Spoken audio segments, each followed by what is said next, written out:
আমরা এখন দেখব কোরআনের কোথায় লেখা আছে শুকরের গোশত খাওয়া হারাম, আর কোথায় লেখা আছে জায়েজ। চলুন দেখি। টোটাল কোরআনের ভিতরে 4 জায়গায় লেখা আছে শুকরের গোশত খাওয়া হারাম। কয় জায়গায় বাপ? 4 জায়গায়। কোন কোন জায়গায় আমি বলে দিচ্ছি। 2 নম্বর পারার 5 নম্বর পৃষ্ঠার 1ম নম্বর লাইন, সূরার নাম সূরা বাকারা।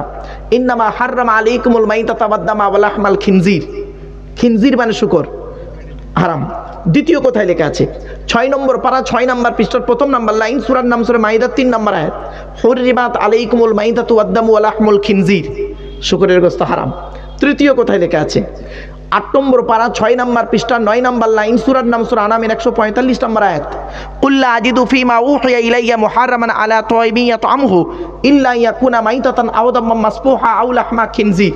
শুকরের গোশত হারাম। 4 নম্বর কোথায় লেখা আছে? 14 নম্বর পারার 19 নম্বর পৃষ্ঠার 11 নম্বর লাইন, সূরার নাম সূরা নাহলের 115 নম্বর আয়াত। ইন্নামা হাররামা আলাইকুমুল মাইতাতা ওয়াদ-দামা ওয়া লাহমাল খিনজির। এই টোটাল কোরআনের 4 জায়গায় লেখা আছে শুকরের মাংস ভক্ষণ করা হারাম। তো আমার বাপেরা, আপনাদের জানা মতে শুকরের গোশত খাওয়া হারাম কোরআন থেকে প্রমাণ পেয়েছেন? পেয়েছেন? ব্যাস, তাহলে আপনাদের জানাটা পেয়ে গেলেন। এবার আমি কি বলেছিলাম? জায়েজ। এই দেখি চলুন।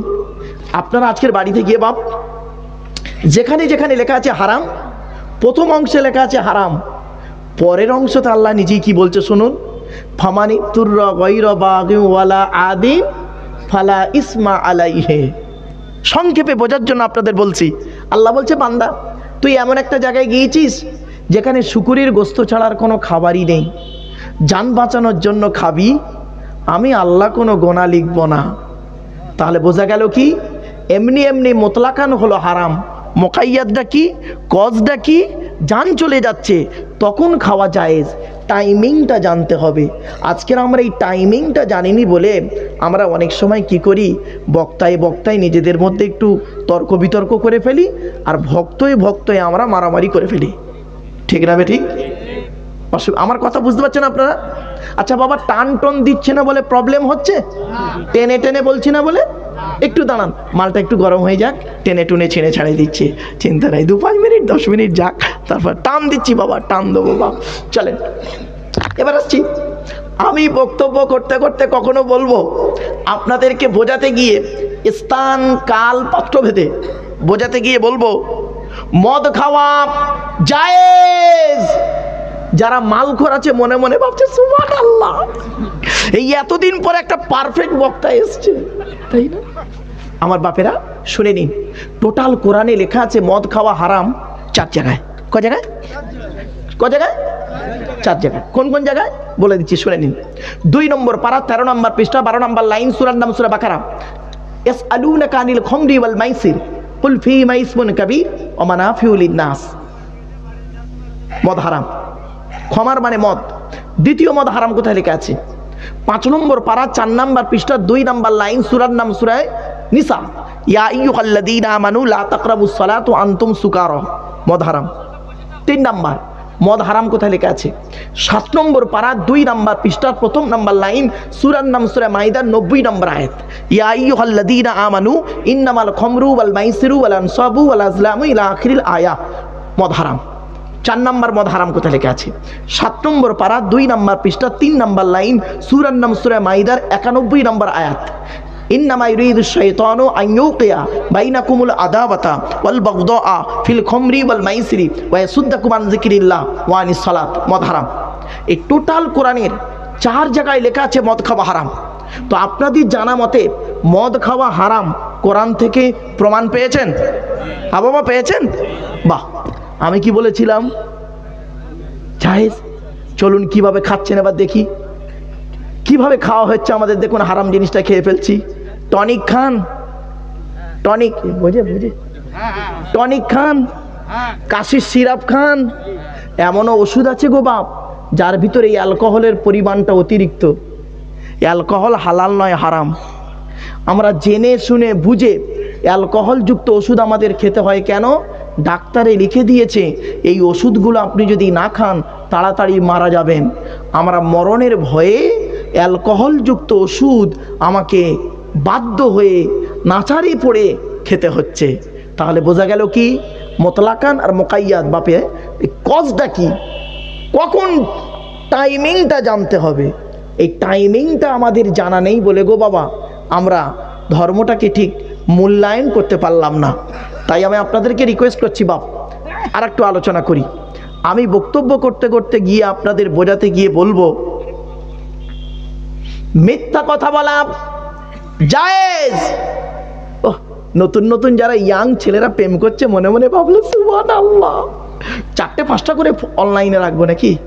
এই যুবক ছেলে শুনে নাও, কোরআন কি বলছে দেখি। মিথ্যা কথা বলা হারাম, মিথ্যা কথা বলা হারাম। পবিত্র কোরআন, ওয়াজতানিবু কাউলা জুর, মিথ্যা কথা থেকে পরহেজ করো, মিথ্যা কথা বলা হারাম। পবিত্র কোরআন 17 নম্বর পারা 14 নম্বর পৃষ্ঠার 15 নম্বর লাইন, সূরার নাম সূরা হাজ। কিন্তু নবীজি কি বললেন?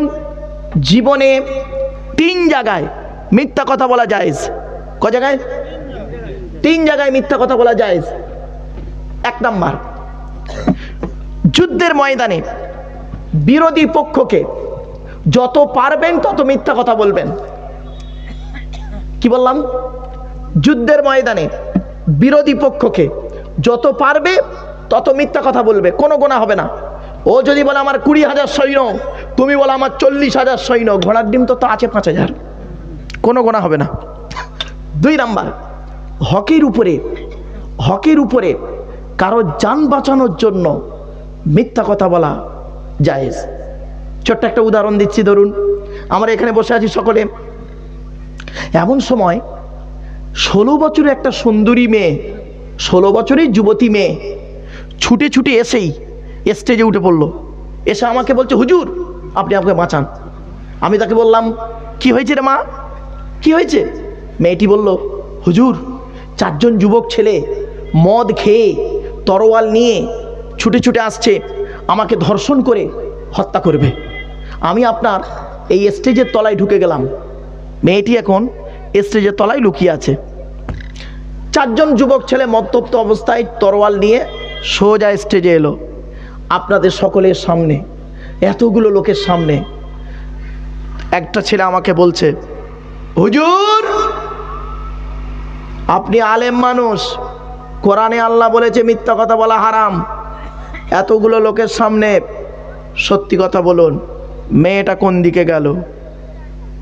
আমার নবী বলছেন খবরদার ওখানে সত্য কথা বলে সাধু বাবা হতে যাসনি, একটা মেয়ের জীবন চলে যাবে। তুই ডাইরেক্ট বলবি ওই দিক পানে চলে গেছে, কোনো গোনা হবে না। কিছু বুঝতে পারলেন? এখান থেকে একটা সূক্ষ্ম জিনিস শিখে নিন। আচ্ছা মা বোনেরা আছে? এই মা বোনেরা শুনে নিন, সূক্ষ্ম পয়েন্ট একটা শিখিয়ে দিচ্ছি। যারা শাশুড়ি হয়েছেন, আপনি শাশুড়ি, সংসারে আছেন, আপনার মেয়ে আর বৌমা দুজনে ঝগড়া করছে, মেয়ে আর বৌমা দুজনে ঝগড়া করছে, আপনি শাশুড়ি, একদিকে মা একদিকে শাশুড়ি, মিডিলে মাঝখানে দাঁড়িয়ে আছেন। আপনি দেখছেন আমি যদি হালকা একটা মিথ্যা কথা বলি তাহলে এই আমার মেয়ে আর বৌমার মধ্যে একটা মিল মহব্বত হয়ে যাবে। আমার নবী বলেছেন হালকা মিথ্যা কথা বলে তুই মিল মহব্বতটা করিয়ে দে, ফিতনা ফাসাদ করিস না। ইসলাম ফিতনা ফাসাদ মারামারি ঝগড়াকে পছন্দ করে না। মনে রাখবেন 1 ঘন্টা ন্যায় বিচার করা 60 বছর ইবাদতের সমতুল্য। 1 ঘন্টা ন্যায় বিচার করা।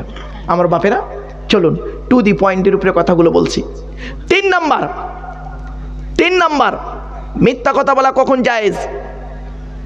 ভালো করে শুনে নিন, ভুল বুঝবেন না এটা যেন। স্বামীরা কিছু কিছু ক্ষেত্রে, সব ক্ষেত্রে নয় কিন্তু কিছু কিছু ক্ষেত্রে স্ত্রীদের কাছে মিথ্যা কথা বলতে পারে, কোনো গোনা হবে না। একটা উদাহরণ দিই, ধরুন চাঁদ রাত বোঝে? ওই ঈদের আগের রাতটাকে কি বলেন? চাঁদ রাত। হ্যাঁ, ওই চাঁদ রাতে আপনি ডোমকল বাজারে গিয়েছেন, 4টে শাড়ি কিনবেন। আপনার মায়ের, মেয়ের, বোনের, স্ত্রীর, মানে 4 জনের 4টে শাড়ি কিনবেন। মায়ের শাড়িটা নিয়েছে 1800 টাকা, মেয়ের শাড়িটা নিয়েছে 2000 টাকা, বোনের শাড়িটা নিয়েছে 2500 টাকা। আপনার স্ত্রীর জন্য যে শাড়িটা আপনি চয়েস করেছেন সেই শাড়িটা নিয়েছে মাত্র 1300 টাকা। আপনি 4টে শাড়ি রাতের বেলা এনে স্ত্রীকে দিলেন, স্ত্রীকে বললেন এটা মায়ের, এটা মেয়ের, এটা বোনের, এটা তোমার। আপনার স্ত্রী দামগুলো জিজ্ঞাসা করছেন, আপনি বললেন মায়েরটা নিয়েছে 1800 টাকা, মেয়েরটা নিয়েছে 2000 টাকা, বোনেরটা নিয়েছে 2500 টাকা, এবার বাকি আছে ওরটা। নবী বলছে খবরদার তুই যেন বলিস তোমারটা 1300 টাকায়, ঈদ মাথায় তুলে দেবে। খবরদার বলবি না, তাহলে তো ঈদের 12টা বাজিয়ে দেবে। তুই ওখানে এতটুকুই খালি কায়দা করে বল, মায়েরটা নিয়েছে 1800, মেয়েরটা নিয়েছে 2000, বোনেরটা নিয়েছে 2500। তুমি শোনা হলে আমার সব থেকে প্রিয়, তোমারটা কত নিতে পারে এবার ভাবো। সারা রাত ঘুমোবে না, খালি ঠিক হিসাব করে পাবো খালি, ঠিক না বেটি? আমার বাপেরা চলেন একটু হাসির চলে কথাগুলো কেন বললাম, আমি বক্তব্যের চলে একটু হাসিয়ে কথা বলি কেন জানেন? যাতে করে একটু ব্রেনের ভিতরে কথাটা ঢুকে যায়। বাপ এগুলো অ্যাপ্লাই করবেন, দেখবেন লস হবে না। স্বামী স্ত্রী ঝগড়া হবে কেন? ঝগড়া হবে স্বামী স্ত্রী ঝগড়া হবে কেন? স্বামী স্ত্রীর মহব্বত ভালোবাসা হবে আল্লাহ দেয়া নিয়ামত, ঠিক না বেঠিক? আপনারা স্ত্রীকে তালাক দেন কেন? ছি ছি ছি, লজ্জা করে না? আজ আমি আপনাদেরকে একটু ডিটেলস কথা বলবো বাপ, একটু সময় দিন বাপেরা। তাই আজকে আমাদের আলোচনার বিষয়বস্তু রাখলাম কি? প্রথমে আল্লাহর পরিচয়। আল্লাহর পরিচয় কটা বলেছি? কটা? চারটে। কি কি? আল্লাহ নিজেই বলছেন কুল। কি বললাম?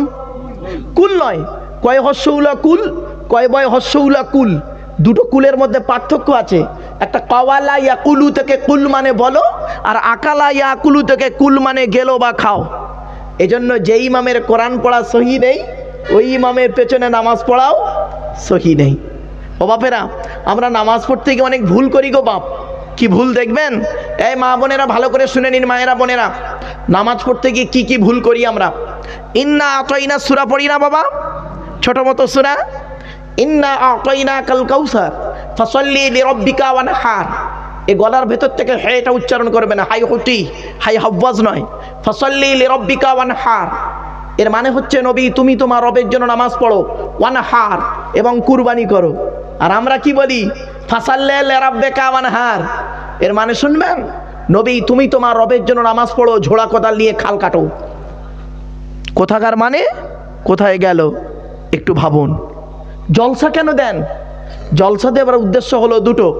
এক নম্বর উদ্দেশ্য হলো ধর্মীয় সংক্রান্ত কিছু ভুলকে ধর্মতত্ত্ববিদদের কাছে বসে সংশোধন করে নেওয়া, ঠিক না বেঠিক? দ্বিতীয় উদ্দেশ্য কি? আমাদের আত্মীয় স্বজন যারা কবরবাসী হয়ে গেছেন তাদের রুহে মাগফিরাতের জন্য আল্লাহর কাছে একটু দোয়া চাওয়া।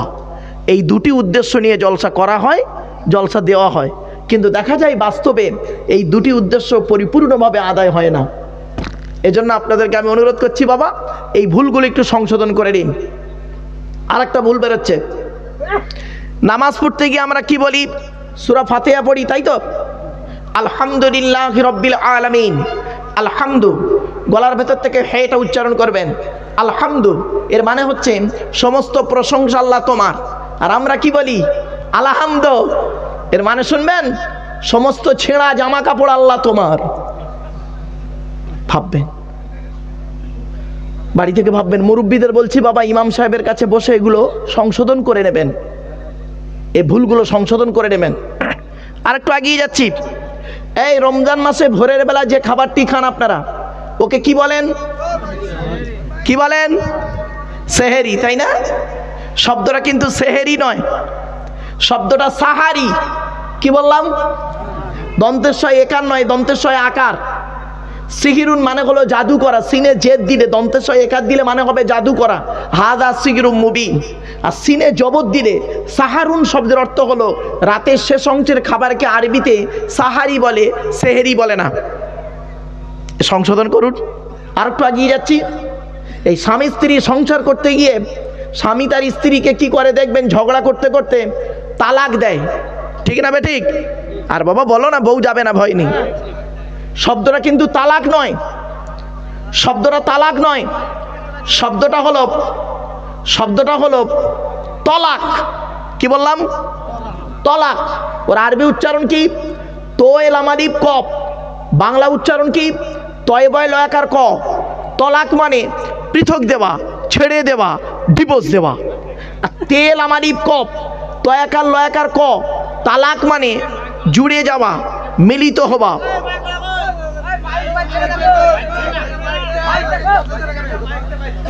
ও ওইদিকে মাইকটা বাজছে না, এইটাকে ঘুরিয়ে দেন ভাই। আচ্ছা আচ্ছা আচ্ছা, নেন বাপেরা, 1 মিনিট বললে হয়ে যাবে বাপ, চিন্তা নেই। তলাক মানে পৃথক দেওয়া, ছেড়ে দেওয়া, ডিভোর্স দেওয়া। আর তালাক মানে জুড়ে যাওয়া, মিলিত হওয়া, একত্রিত হওয়া। আমরা তলাক না বলে সব তালাক বলি। চলো, তলাক শব্দটা কোরআনের বহু জায়গায় আছে, তালাক শব্দটা কোরআনের এক জায়গায় আছে। বলে দিচ্ছি বাপ, চিন্তা নেই। পবিত্র কোরআনের 24 নম্বর পারার 7 নম্বর পৃষ্ঠা 14 নম্বর লাইন, সূরার নাম সূরা মুমিন, আয়াত নম্বর 15। আল্লাহ পাক বলছেন লিউনজিরা ইয়াউমাত তালাক। ওখানে তে অক্ষরটি আছে বাপ, তো এই অক্ষরটি নেই। এজন্য উচ্চারণের পার্থক্য হলে মানেও পার্থক্য হয়ে যাবে। তাই অনুরোধ করছি বাপেরা, আমার বক্তব্য শুনতে গেলে ব্রেনটাকে একটু ঠিক রাখুন, তাহলে আশা করি লস হবে না, লাভই হবে। বাংলাতে অনেক শব্দ এরকম পাবেন আপনারা। জ্বালা শব্দটা, জ্বালা, বর্গিন জয়াকার লয়াকার জ্বালা, বর্গিন জয় বায়াকার লয়াকার জ্বালা, দুটোই জ্বালা। একটা যন্ত্রণা জ্বালা, একটা পানির জ্বালা। আরো দেখেন কমল, কমল, কৌকার মোলা কমল, কমল কমল, দুটোই কমল। কৌকার মোলা কমল মানে নরম, আর কমলা কমল মানে পদ্ম ফুল। হলো, এজন্য বাবা আমি বলেছিলাম না, উচ্চারণের পার্থক্য হলে মানেও পার্থক্য। মাইক পেলাম মানে, মাইক পেলাম মানে কিছু বলার নাম বক্তা নয়। মাইক পেলাম মানে কিছু বলার নাম বক্তা নয় বাপ। বক্তব্য দিতে গেলে 3টে জিনিস কোনো দিন ব্যাকে আসে না। কটা? 3টে। কি কি? ধনুক থেকে তীরটা বের হয়ে গেলে ওই তীরটা আর কোনো দিন ব্যাকে আসে না। 2 নাম্বার, দেহ থেকে আত্মাটা বের হয়ে গেলে ওটা আর পৃথিবীতে রিটার্ন দেওয়া হয় না। 3 number, it is very very important, জবান থেকে কথা বের হয়ে গেলে ওটা আর কোনো দিন ব্যাকে আসে না। আমার বাপেরা, খুব কঠিন জিনিস। 1 ঘন্টা লেকচার দিতে গেলে, 1 ঘন্টা ওয়াজ করতে গেলে 3 ঘন্টা বই পড়তে হবে। 1 ঘন্টা লেকচার দিতে গেলে গো বাপ, নইলে ওয়াজের মতো ওয়াজ করতে গেলে 1 ঘন্টা লেকচার দিতে গেলে 3 ঘন্টা বই পড়তে হবে। আর নইলে ওয়াজ করবো বাপ, AA পাস লোক, ভারত সরকার এমনি মেডেল দিল, একটা কেসা ধরবো, কাহিনী ধরবো, it is very simple matters. আমার বাপেরা, এতে লাভ হবে না, লসই হবে। চলুন না কোরআন হাদিসের আলোকে, কোরআন হাদিসের আলোকে টু দি পয়েন্টের উপরে কয়েক কটা কথা বলি। চলুন। 1 নম্বর, আল্লাহর পরিচয় 4টে বলেছিলাম, প্রথমেই গিয়ে ঘুরিয়ে আনলাম। আল্লাহ বললেন নবী তুমি বলো। কি বলবো? হু আল্লাহু আহাদ। সে আল্লাহ হলেন একক, আল্লাহ ওয়াহিদ নন, আল্লাহ আহাদ। আচ্ছা, ওয়াহিদ আর আহাদের পার্থক্যটা কি? ওয়াহিদুন মানে এক, যা 2 আছে বা থাকতে পারে। আহাদুন মানে এক, যা 2 হয় না। 2 নাম্বার, আল্লাহুস সামাদ। আল্লাহ হলেন অমুখপেক্ষী, আল্লাহ কারোর মুখপেক্ষী নন, সারা পৃথিবী তার মুখপেক্ষী। 3 নাম্বার, লাম ইয়ালিদ ওয়ালাম ইউলাদ। আল্লাহ কাউকে জন্ম দেয়নি, আল্লাহকেও কেউ জন্ম দেয়নি। 4 number, it is very very important, ওয়ালাম ইয়াকুল্লাহু কুফুয়ান আহাদ। তার সমকক্ষ কেহই নেই। কি বললাম বাবা? তার সমকক্ষ কেউ নয়, কেহই নেই। ভাষাটা ফলো করুন। এখানে একটা গুরুত্বপূর্ণ কথা বলবো বলি এই কথাটা বললাম। ছোট্ট একটা উদাহরণ দিই। একটা ছেলে একটা মেয়েকে বলল আমি তোমাকে ভালোবাসি। আর একটা ছেলে আর একটা মেয়েকে বলল আমি তোমাকেই ভালোবাসি। দুটো বাক্য এক? যে বলল আমি তোমাকে ভালোবাসি, অন্যকে বাঁচতেও পারি নাও পারি, সম্ভাবনা থাকতেও পারে নাও পারে, ঠিক না ঠিক? আর যে বলল আমি তোমাকেই ভালোবাসি, তার মানে শুধুই তুমি। এটা সহজে বুঝে ফেললেন। এবার আরবিতে ব্যাখ্যাটা করি। আবাদা ইয়া আবুদু মানে ইবাদত করা, না আবুদু মানে আমরা ইবাদত করি, কা মানে তোমার, না আবুদুকা মানে হলো আমরা তোমার ইবাদত করি। কিন্তু আমার আল্লাহ কি করলেন? ওই কাপ মফুল অবজেক্টকে আগে করে দিলেন, দিয়ে কি বললেন? ইয়্যাকা না'বুদু ওয়া ইয়্যাকা নাস্তাঈন। আছে না বাপেরা? ইয়াকা নাবুদুর মানে কি? আমরা তোমারই ইবাদত করি, তোমার ইবাদত নয়। কোনো বক্তা যদি মানে করে আমরা তোমার ইবাদত করি, মানে দাঁড়াবে অন্যের ইবাদত করতেও পারি, নাও পারি, সম্ভাবনা থাকতেও পারে, নাও পারে। অরিজিনাল অর্থ হলো আমরা তোমারই ইবাদত করি এবং তোমারই কাছে সাহায্য প্রার্থনা করি, অন্য কারোর কাছে নয়। এই হস্যইটা যদি না দিয়েছে বাবা, বক্তাও যাবে জাহান্নামায়, শ্রোতাও যাবে জাহান্নামায়। এবার কিছু বুঝতে পারছেন বাবা ওয়াজ করা কি জিনিস? বাড়ি থেকে ভাববে। যুবক ছেলেদেরকে বলি, শিক্ষা দীক্ষা অনেক উন্নত। হিতানপুর দমকলের আশপাশ, এটা পৌরসভা এলাকা নাকি? তাহলে পৌরসভা এলাকা মানে শিক্ষা দীক্ষা অনেক উন্নত। সুতরাং এ কথাগুলো না বললে আমি হয়তো কষ্ট পেতাম। চলুন টু দি পয়েন্টের উপরে আপনাদেরকে কথাগুলো বলে যাচ্ছি। আরে আপনারা হয়তো ভাবছেন কেন শিক্ষা দীক্ষা মানে কি ডিগ্রিটাই কি শিক্ষা মনে করেন? ভুল কথা।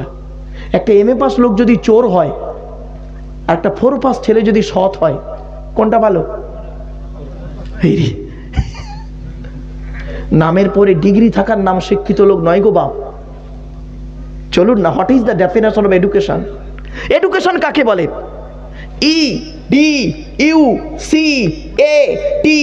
EDUCATION, এক একটা লেটারের এক একটা গুণাগুণ আছে, তবেই তাকে এডুকেশন বা শিক্ষা বলে। ই থেকে ইগার্ডি, ডি থেকে ডেভেলপমেন্ট, ইউ থেকে ইউনিভার্সাল, সি থেকে ক্যাপাবিলিটি, এ থেকে অ্যাক্টিভ, টি থেকে টলারেন্স, আই থেকে ইন্টেলিজেন্ট, ও থেকে ওবিডিয়েন্স, এন থেকে ন্যাচারাল। এতগুলো গুণে গুণান্বিত বস্তুকে বলা হয় এডুকেশন বা শিক্ষা। যাকে তাকে শিক্ষা বলে না। শিক্ষাটা নেবে কে? যে নেবে তাকে বলা হয় স্টুডেন্ট। স্টুডেন্ট কাকে বলে? এই স্টুডেন্টরা, ছাত্র ছাত্রীরা শুনে নাও, স্টুডেন্ট কাকে বলে? খালি 10টায় গেল 4টায় এলো, আমতলা জামতলা বুড়ির বেলতলা পাঁচতলা নদীর পার্কে বসে প্রেম নিবেদন করলো, সারা বছর পড়লো না, পরীক্ষার খাতায় টুকলি করছে, স্যার ধরলো, ছুরি মারলো, ওরে কোনোদিন স্টুডেন্ট বলে না। STUDENT, এক একটা অক্ষরে এক একটা গুণাগুণ আছে, তবেই তাকে স্টুডেন্ট বলে। এস থেকে স্টাডি, টি থেকে ট্রুথফুল। স্টুডেন্ট হতে গেলে ছাত্রছাত্রীদের সত্য কথা বলতে হবে। এখনকার ম্যাক্সিমাম ছাত্রছাত্রী সব মিথ্যা কথা বলে, ঠিক না? ঠিক, ম্যাক্সিমাম ছাত্রছাত্রী মিথ্যাবাদী। আর এখন লেখাপড়া কোথায় হয় জানেন? শুনে নিন, এখন লেখাপড়া কোথায় হয় শুনে নিন। পেচ্ছাপখানায়, পায়খানায়, ঠিক না? ঠিক। এই মাধ্যমিক উচ্চ মাধ্যমিকের সেন্টারের সময় ওরে বাপরে বাপ, টুকলিগুলো, মাইক্রোজেরস টুকলিগুলো কি করছে, বইয়ের পৃষ্ঠা ছেঁড়া, সেগুলো নিয়ে পেচ্ছাপখানা পায়খানায় ফেলে চলে আসছে। আবার সেখানে গিয়ে একজন পেশাব পায়খানা ফিরছেন, আবার যে ছেলেটা টুকলি করছে, চুরি করে লেখাপড়া করছে, ওই স্টুডেন্টটা দেখবেন 20 বছর পরে উনি একজন মাস্টার হবে, ডাক্তার হবে, উনি আবার লেকচার দেবে। ছি ছি ছি ছি ছি। একটু বিবেককে প্রশ্ন করো, বিবেককে প্রশ্ন করো, করলেই তুমি উত্তর পেয়ে যাবে। চলো বন্ধু, শিক্ষাটা দেবে কে? যিনি দেবেন তাকে বলা হয় টিচার। Who is teacher?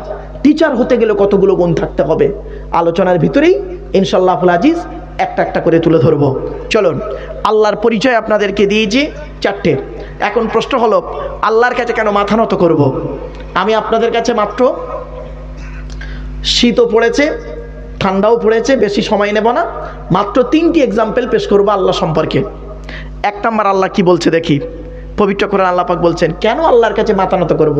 আল্লাহ নিজেই বলছে, আল্লাহুল্লাযী খলাকাকুম মিন দুফিন সুম্মা জাআলা মিন বা'দি দুফিন কুওয়াতান সুম্মা জাআলা মিন বা'দি কুওয়াতিন দুফান ওয়া শাইবা ইয়াখলুকু মা ইয়াশা ওয়া হুয়াল আলীমুল কাদির। 21 নম্বর পারা 9 নম্বর পৃষ্ঠার 8 নম্বর লাইন, সূরার নাম সূরা রুম, আল কোরআন।